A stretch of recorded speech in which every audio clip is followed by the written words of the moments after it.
जय श्री राम मित्रों, आप सभी का स्वागत और अभिनंदन है मेरे इस चैनल पर।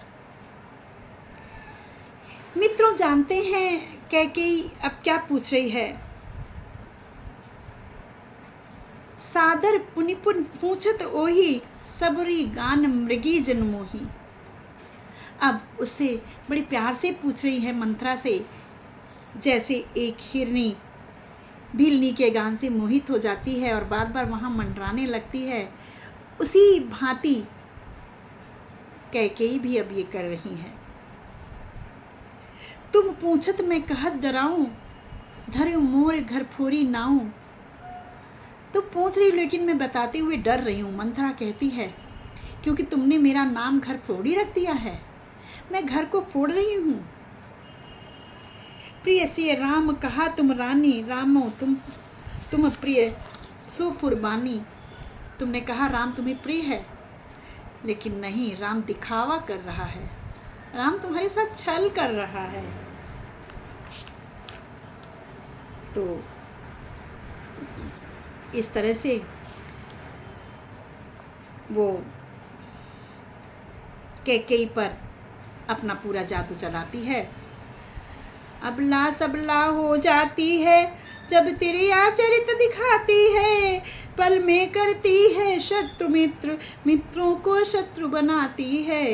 क्या विस्मय था, क्या जादू था मंथरा की बातों में, क्या विस्मय था, क्या जादू था, जो सर पर चढ़कर बोल रहा, उस ओर शारदा का चक्कर होनी के पर्दे खोल उठा।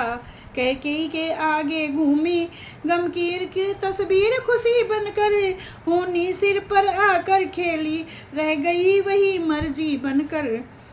दासी ने कहा ठीक ही है, अब ध्यान मुझे भी होता है, अपना अपना ही होता है तो गैर गैर ही होता है।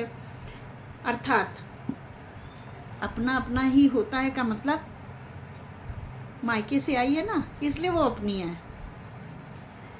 रामचंद्र जी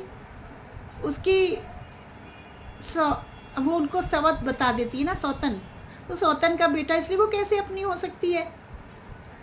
तो इसलिए कहती, तो गैर गैर ही होता है, मेरा तू भला चाहती है। कैकेयी कह रही, मेरा तू भला चाहती है, तुझको पहचान लिया मैंने, निश्चय ही कपट भूप में है, ये सब है जान लिया मैंने। हाँ, राजा के मन में कपट है, कौशल्या को अधिक प्यार करते हैं, तभी तो राम को राज्याभिषेक कर रहे हैं। ये कैकेयी कह रही है। पूर्णता बन, तू बुद्धिमती है, बूढ़ी है, तू ही अब मार्ग दिखा मुझको, ओ भरत लाल को राज तिलक, वह सरल उपाय बता मुझको। अब तू बूढ़ी है, तू मुझसे ज़्यादा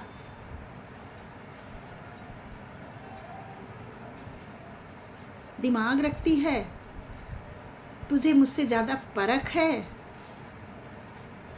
क्योंकि उम्र के साथ ही ज्ञान और परख होती है। तो इसलिए अब कोई ऐसा सरल सा उपाय बताओ जिससे मैं कुछ कर पाऊँ और अपनी बात को मैं मनवा पाऊँ। पलटा खाया समय ने, पलट गई तकदीर, दोनों ऐसी मिल गई, हो गई सरकरा चीर। अर्थात कैकेयी और मंथरा दोनों मिल गई, दोनों पर शारदा ने अपनी बुद्धि घुमा दी थी, माँ शारदे ने। तो जिस प्रकार दूध और चावल मिलकर खीर बन जाते हैं अति स्वादिष्ट, उस प्रकार से दोनों मिलकर एक हो गए। और उसके बाद जो रंग में भंग हुआ,